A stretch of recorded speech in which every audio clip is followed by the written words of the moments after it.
오늘 요한복음 12장 1절로 3절 한 번 더 읽으면 다음 것 같습니다. 6월절 엿새 전에 예수께서 비다니에 이르시니 이곳은 예수께서 죽은 자 가운데서 살리신 나사로가 있는 곳이라. 거기서 예수를 위하여 잔치할새 마르다는 일을 하고 나사로는 예수와 함께 앉은 자 중에 있더라. 마리아는 지극히 비싼 향유 곧 순전한 나드 한 근을 가져다가 예수의 발에 붓고 자기 머리털로 그의 발을 닦으니 향유 냄새가 집에 가득하더라. 아멘. 이 본문으로 마리아의 헌신과 나의 헌신이라는 제목을 가지고 말씀 전합니다. 세 가지로 본문의 말씀을 나눕니다. 첫 번째, 향기 나는 사람. 향기 나는 사람. 두 번째, 향기 나는 인생. 향기 나는 인생. 세 번째, 향기 나는 나라. 향기 나는 나라. 하나씩 상고합니다. 첫 번째, 향기 나는 사람.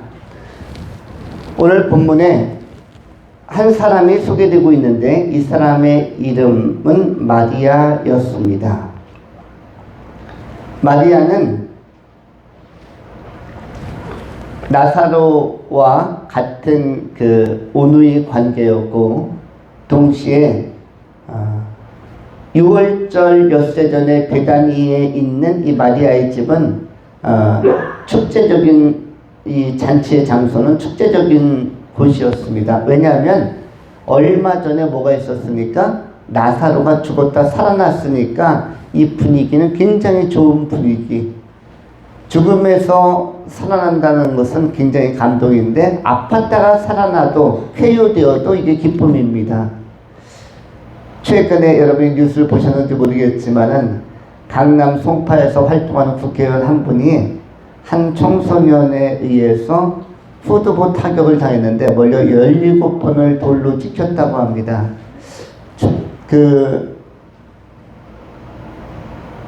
그 국회의원은 상당히 미모도 있고 인상도 좋아서 저는 17번이면은 굉장히 그 여성으로서 두려움을 많이 느꼈겠다. 남자도 17번 누가 뒤통수를 돌로 가격하면 남자도 이게 섬뜩한데 여성으로서는 이것은 굉장히 위기였겠다.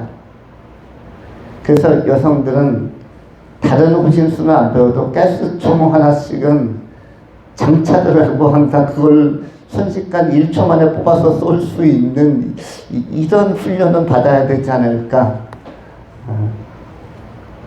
앞으로 초등학교 1학년 여성 특활 과목 가운데 가스총 정확히 사용하는 법, 이거를 조기 교육을 시켜야 되지 않을까. 왜냐하면 이러한 유사 피해들이 많이 사건들이 발생하기 때문입니다.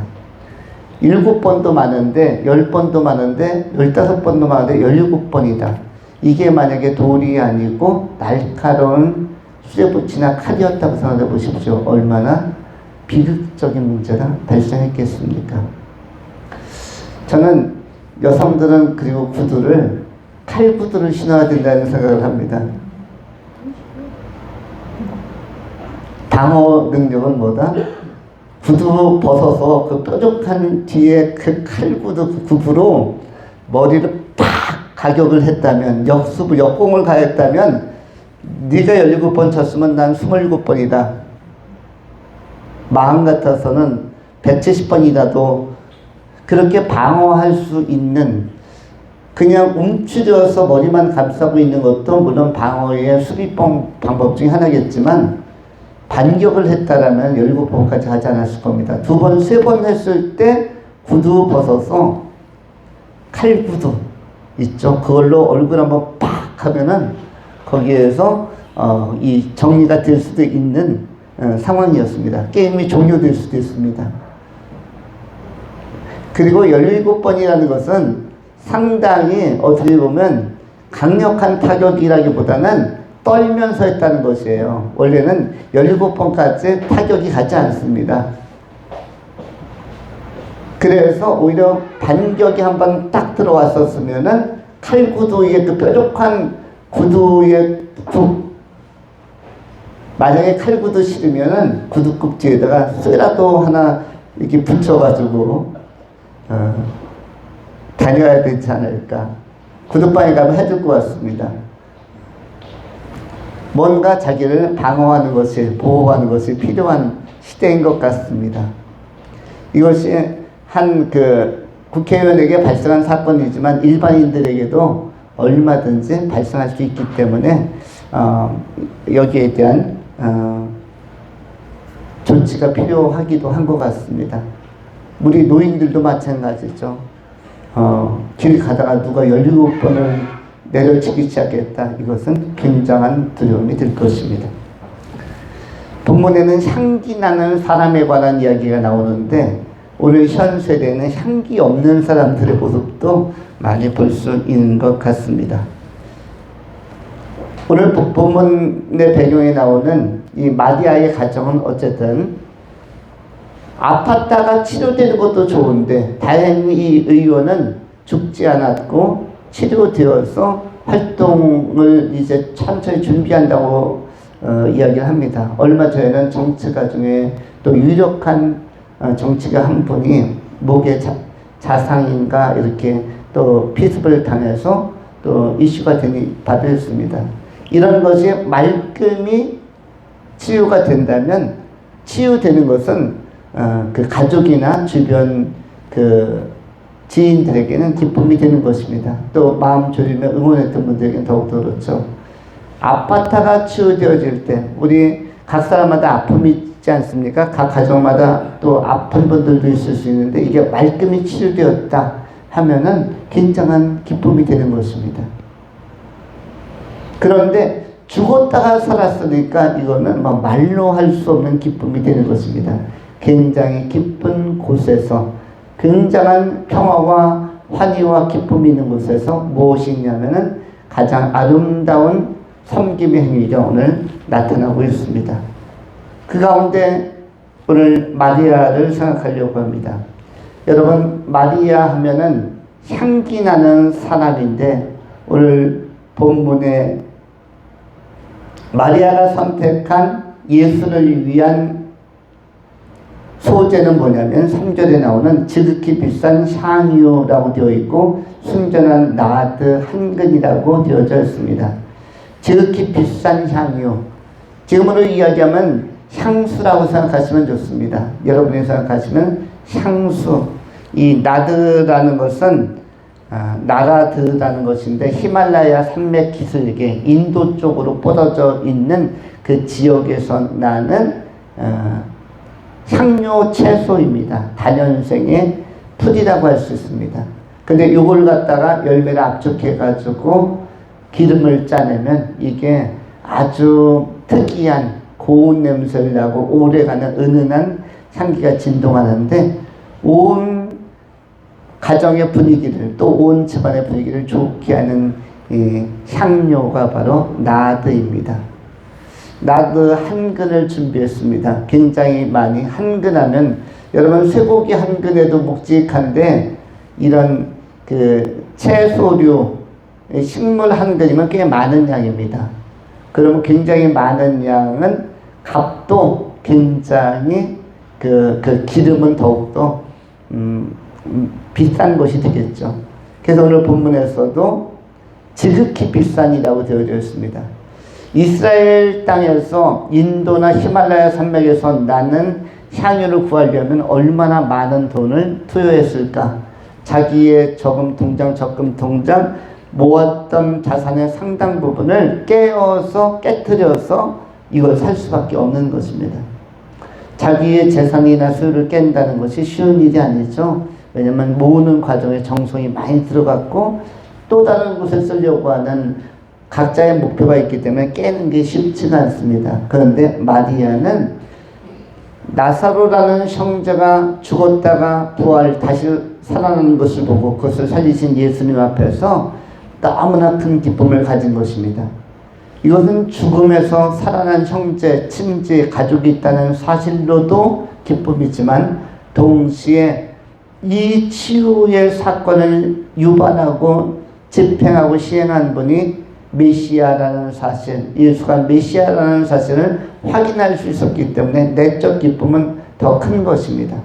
사람은 기쁘면 또 사랑하면 모든 것을 다합니다. 그리고 아깝지가 않습니다. 사랑하는 사람에게 무언가를 주는 것 전혀 아깝지 않습니다. 이것은 사랑하는 사람에게 주어본 분들은 다 할 것입니다. 사랑하는 사람에게 무언가를 준다. 이것은 굉장한 기쁨이었습니다. 그리고 그것을 받아본 사람들은 또한 다른 사람들에게 이 사랑하는 것에 대한 소중한 것들을 나눌 수가 있습니다.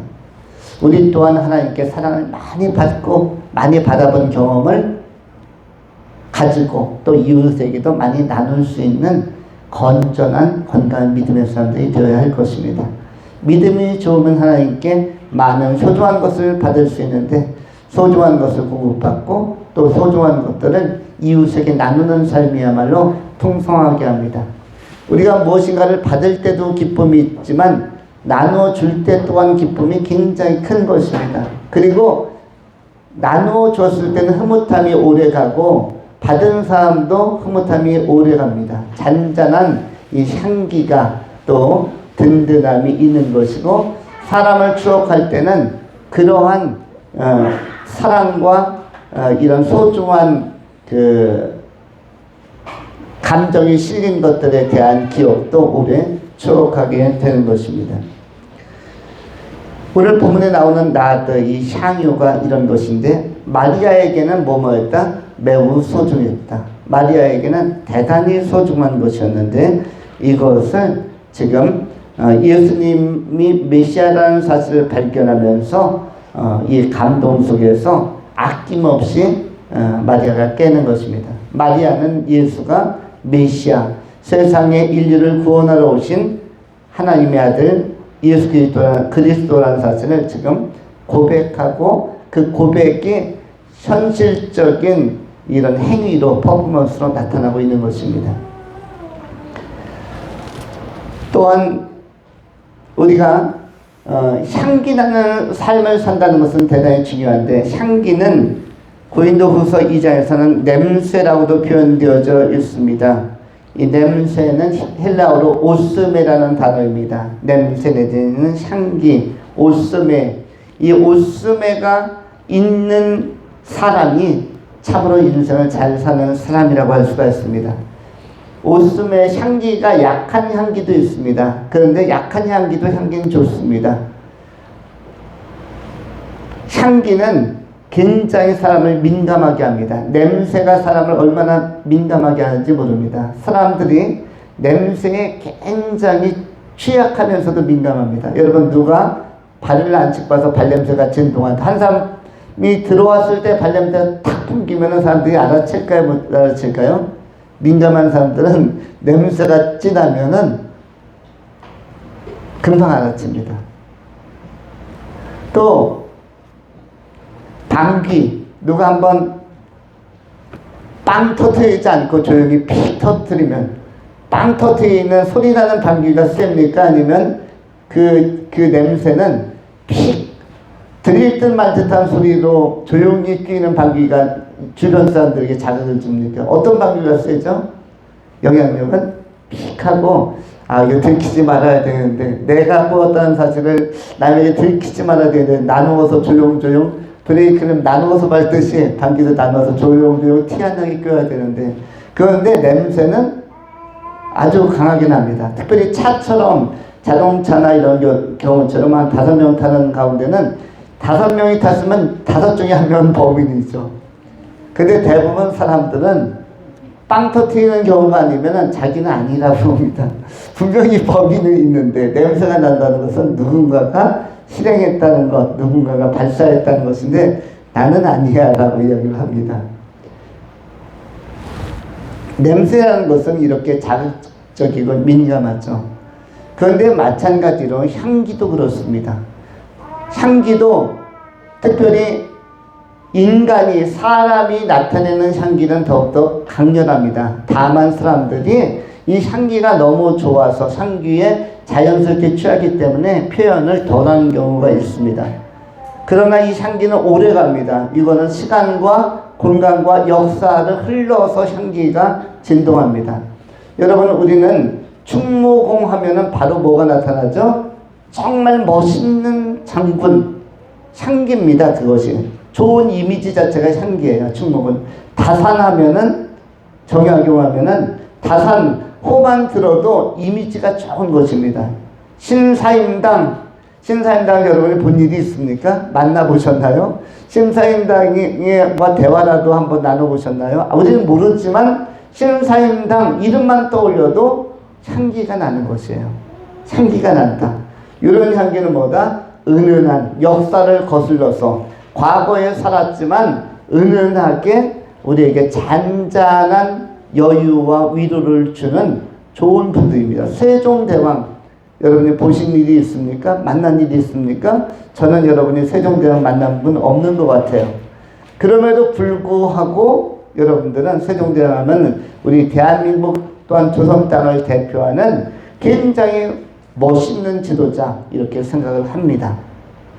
앞으로도 나오지 아니할 불세출의 지도자, 리더십을 갖춘 왕, 세종대왕.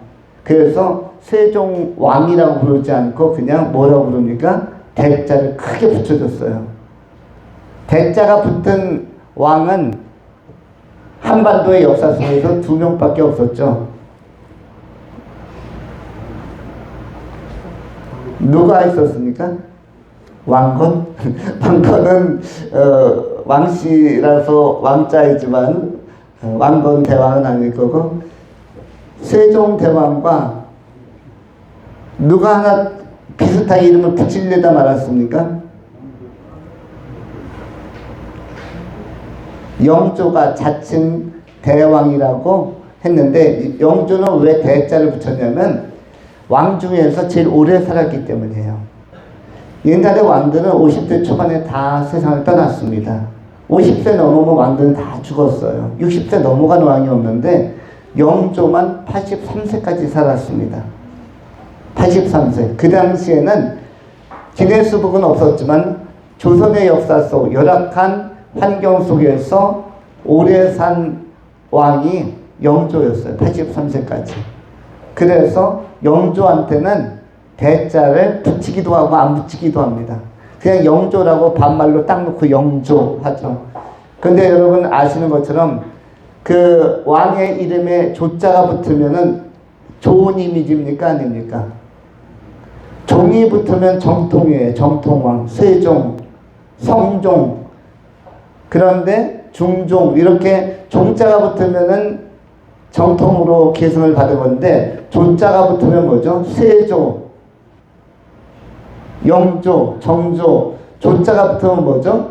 뭔가 변고를 겪고, 인조, 뭔가 변고를 겪고 왕위에 오른 사람 해서 난을 일으키거나 아니면 어떤 사건으로 인해서 이렇게 왕의 봉직이 된 그런 경우에 조를 붙이기도 하죠. 그래서 영조는 조자가 붙었기 때문에 영종대왕이 아니기 때문에 영조이기 때문에 오래 살았고 혁신적인 것, 여러분이 지금 먹는 고구마, 감자, 고춧가루, 대한민국 우리 조선에는 없는 식물이었죠. 후춧가루, 이런 것들 전부 다 상징료나 구황작물 언제서부터 가지고 들어왔죠? 영조 때부터. 영조 때부터 가지고 들어와서 정조 때에 최대한 많이 받아들였습니다. 거기서부터 우리 조선의 역사와 한반도의 역사가 바뀐 것이에요. 그 당시에는, 그 전까지는 고구마, 감자 구경할 수 없었어요. 옥수수 다 외국 작물입니다. 거기다 모두 구경할 수 없었다. 담배 피우는 사람들 담배 구경할 수 없었습니다. 호랑이 담배 피던 시절 없었습니다. 대한민국에는 담배가 없었어요. 담배는 지리산의 발견 이후에, 종교개혁 이후에, 그때 신대륙이었던 아메리카에 나갔던 그 포르투갈, 스페인의 선원들이 인디언들과 싸우다가 뭘 했습니까?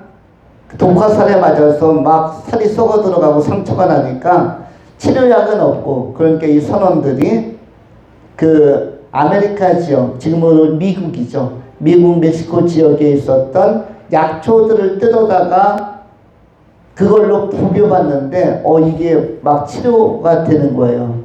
그리고 그것이 한참 배 한쪽에 널려 있다가 말라가지고 그거 부벼가지고 보니까 냄새가 좋아서 거기다 불 붙였더니 이게 그 진통 효과가 있다 해서 만들어진 게 뭡니까? 담배입니다. 담배. 타파코라는 담배.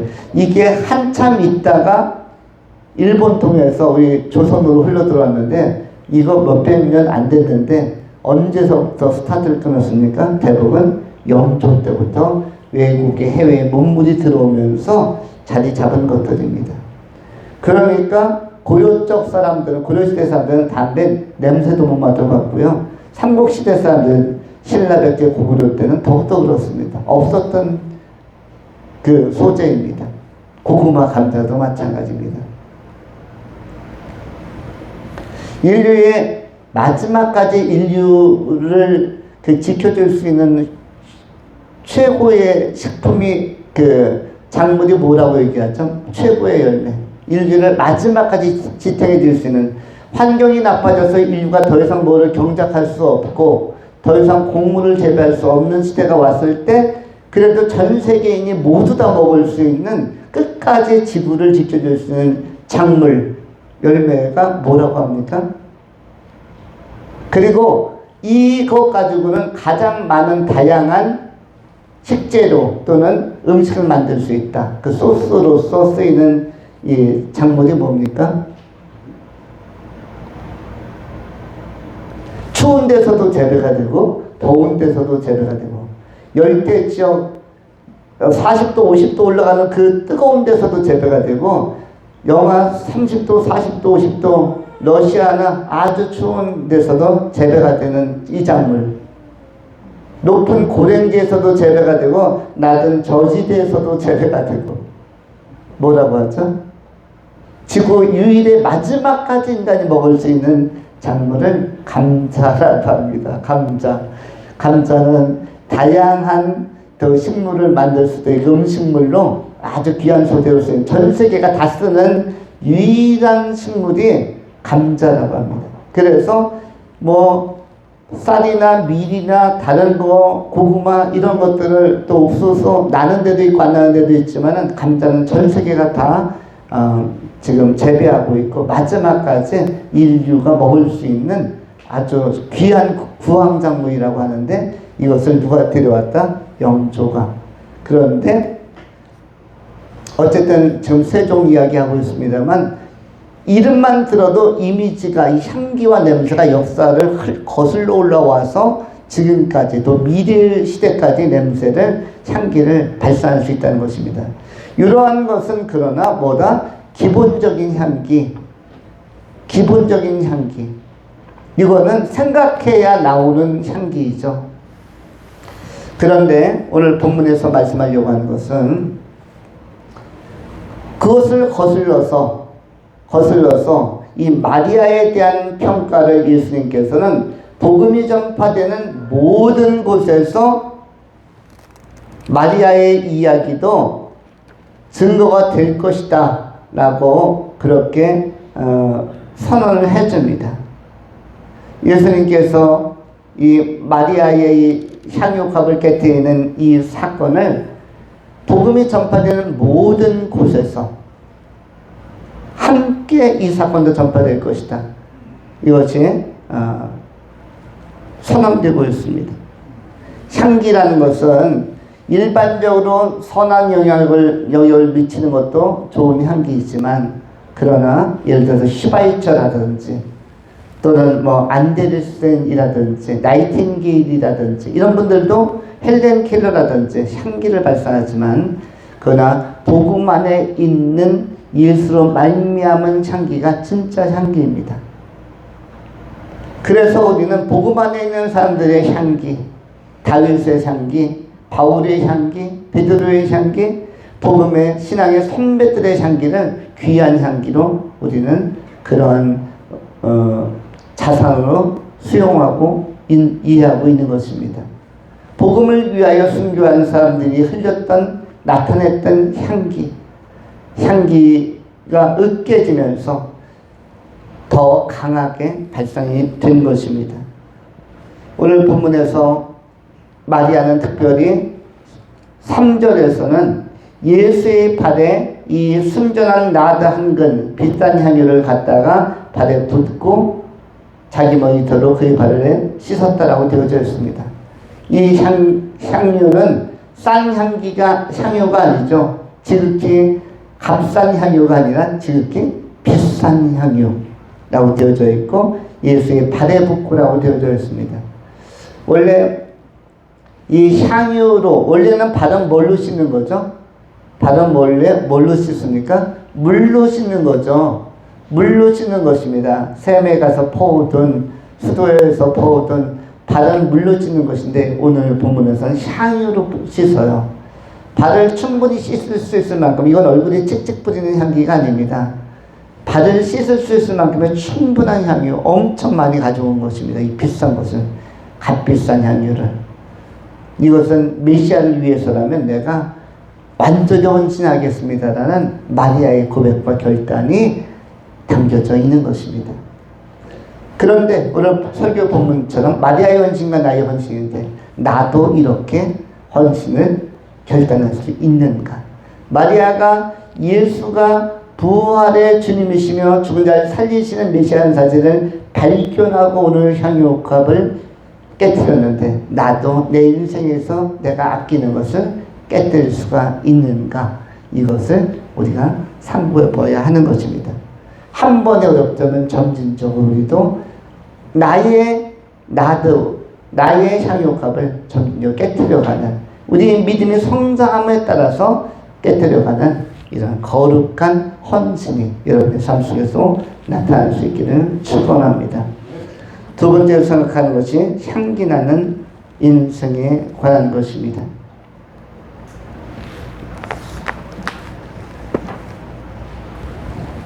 성경 고린도후서 2장에 이렇게 기록되어져 있습니다. 내가 그리스도의 복음을 위하여 드로아의 이름에 주 안에서 문이 내게 열렸으되 내가 내 형제 디도를 만나지 못함으로 내 심령이 편하지 못하여 그들을 잡으려고 마게도냐로 가노라. 그 다음에 14절부터 항상 우리를 그리스도 안에서 이기게 하시고 우리로 말미암아 각처에서 그리스도를 아는 냄새를 나타내시는 하나님께 감사하노라. 우리는 구원받는 자들에게나 망하는 자들에게나 하나님 앞에서 그리스도의 향기니 이 사람에게는 사망으로부터 사망에 이르는 냄새요 저 사람에게는 생명으로부터 생명에 이르는 냄새라. 누가 이 일을 감당하리요? 우리는 수많은 사람들처럼 하나님의 말씀을 혼잡하게 하지 아니하고 곧 순전함으로 하나님께 받은 것 같이 하나님 앞에서와 그리스도 안에서 말하노라. 14절부터 17절에 향기에 관하여 냄새에 대하여 아까 헬라로 오스메라고 이야기한다고 했죠. 이 오스메에 대한 내용이 나옵니다. 그런데 향기는 다름 아닌 누구냐면 우리라고 이야기합니다. 항상 우리를 그리스도 안에서 이기게 하시고 우리로 말미암아 각처에서 그리스도를 아는 냄새를 나타내시는 하나님께 감사하노라. 냄새 오스메 이것은 향기인데 이 향기는 뭐냐면 다른 말로 번역하면 좋은 인상, 좋은 이미지, 감동, 이것이 바로 향기라는 것입니다. 우리가 하나님을 믿고 하나님을 경외하며 하나님과 동행하는 이 삶의 과정은 사람들에게 감동을 줍니다. 여러분이 혼자서 예수 믿고 혼자서 하나님을 믿지만 그러나 그런 과정은 설득력과 영향력을 가지고 있어요. 우리가 느끼지 못해서 있지만 다른 사람들은 압니다. 여러분이 하나님을 일관되게 믿고 예수님을 일관되게 믿는 것이 얼마나 숭고하고 고고하고 품격 있고 품위 있고 바른 선택인지를 많은 사람들은 이야기 안 해도 알고 있는 것입니다. 아, 저 사람이 생명에서 생명에 이르는 길을, 생명에서 생명에 이르는 향기로운 삶을 정말 값지고 우월적이고 복된 선택을 하면서 삶을 살고 있다. 똑같은 인간인데 어떻게 저 사람은 하나님을 알아보고 사는가? 하나님과 동행하며 사는가? 똑같은 인간으로 태어나 어떻게 예수 그리스도 메시아를 저들은 알고 믿고 따르며 사는가? 나는 용기가 없어서 잘 못하고 있는데, 나는 조금 비굴해서 복음 가까이 가지 못하고 교회 가까이 가지 못하는데, 저들은 어떻게 담대하게 그 하나님과, 인간이 어떻게 하나님과 만날 수 있고 동행하며 교제하며 사는가에 대한 부러움과 시샘이 동시에 있는 것입니다. 우리가 일관되게 그리스도 예수에게 영향받고 그리스도 예수 안에 있는 그러한 아름다운 생명의 향기가 이웃에게 진동처럼 흘러 번져가는 것입니다. 아까 이야기한 방귀 한 방도 이웃에게 영향을 주는데 왜 우리 안에 있는 생명의 향기, 복음의 향기가 이웃에게 영향을 안 주겠습니까? 주고 있는 것입니다. 그런데 이 향기를 통해서 각처에 있는 사람들이 다 맡으라는 것입니다. 여러분, 향기가 강력한 이유가 있어요. 향기는 소경인 사람도 향기를 맡을 수가 있습니다. 모든 인간은 그 사람이 나이가 많든 적든 향기는 다 맡을 수가 있습니다. 신체 조건이 좋든 나쁘든 다 맡을 수가 있고요. 북한 사람이든 아프리카 사람이든 다 향기를 맡을 수가 있습니다. 심지어 우리 하나처럼 이제 1살밖에 안 되었지만, 돌이 아직 안 되었지만 꼬마도 향기는 맡을 수가 있다. 특별히 기가 막히게 맡는 향기가 있죠. 어떤 냄새를 기가 막히게 맡습니까? 엄마 냄새. 이거는 엄마 느낌. 다른 분이, 다른 어떤 집사님, 권사님이 내 엄마야 라고 안아주면 뭐라고 그럴까요? 아니야 라고 밀칠 겁니다. 나 엄마 맞아 해도, 엄마가 쓰는 그 화장품 똑같이 썼어 해도 아니야 라고 부르러낼 겁니다. 그만큼 민감한 것이죠. 아이들은 다 느끼는 것입니다. 아는 것입니다. 이렇게 향기는 많은 사람에게 설득력으로 다가가는데, 호소력으로 다가가는데, 우리 여러분들이 하나님을 믿는 과정 안에서 이 과정 자체가, 이 삶 자체가 짙은 향기를 내는 것입니다. 이것은 향유, 옥합에 담긴 향유 못지않게, 나드 향유 못지않게 강력한, 여러분이 쓰는 고가의 향수 못지않게 많은 사람들의 생명에 접근하는 것입니다.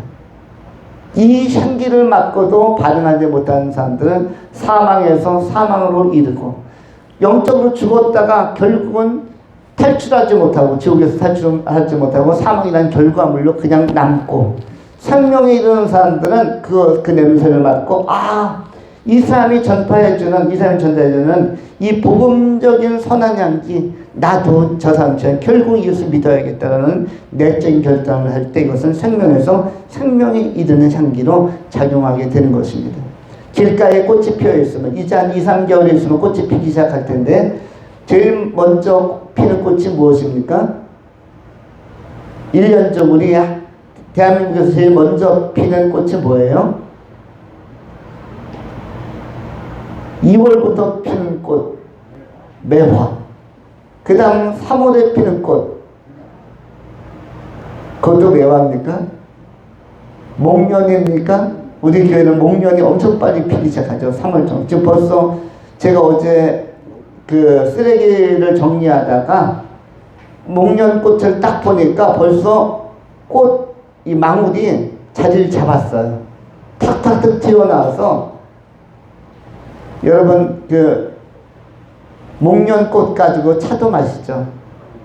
목련꽃 개화하기 전에 저거 떼어가지고 칼로 잘라서, 가위로 잘라서 그 이파리 하나하나 다 펴놓아서 말리면은 그대로 따뜻한 물에다 담궈서 먹으면 굉장히 향기도 좋고 아주 품이 있는 그 차로도 마실 수 있다고 합니다.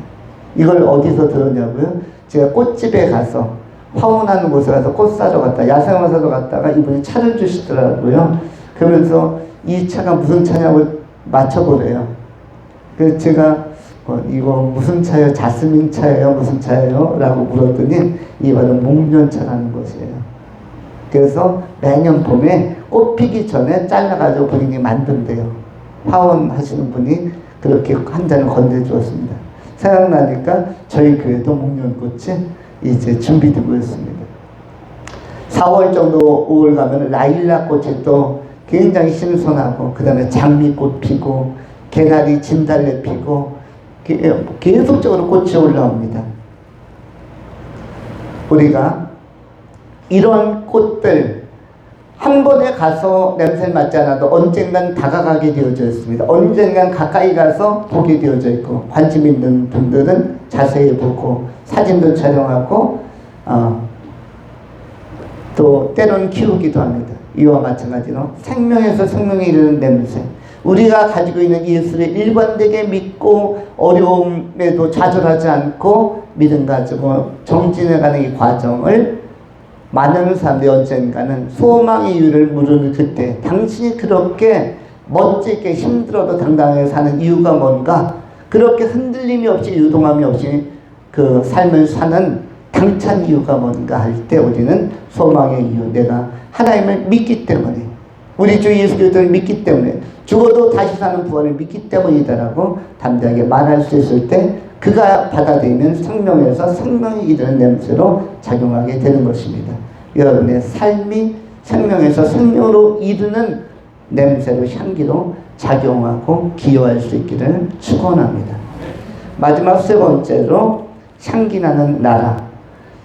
향기나는 나라는 어떤 나라입니까? 이 나라는 하나님의 말씀을 받아들이고 그 말씀의 결실로서, 우리가 들었던 수많은 말씀의 결실로서 확인되는 나라, 바로 하나님의 나라 천국을 의미합니다.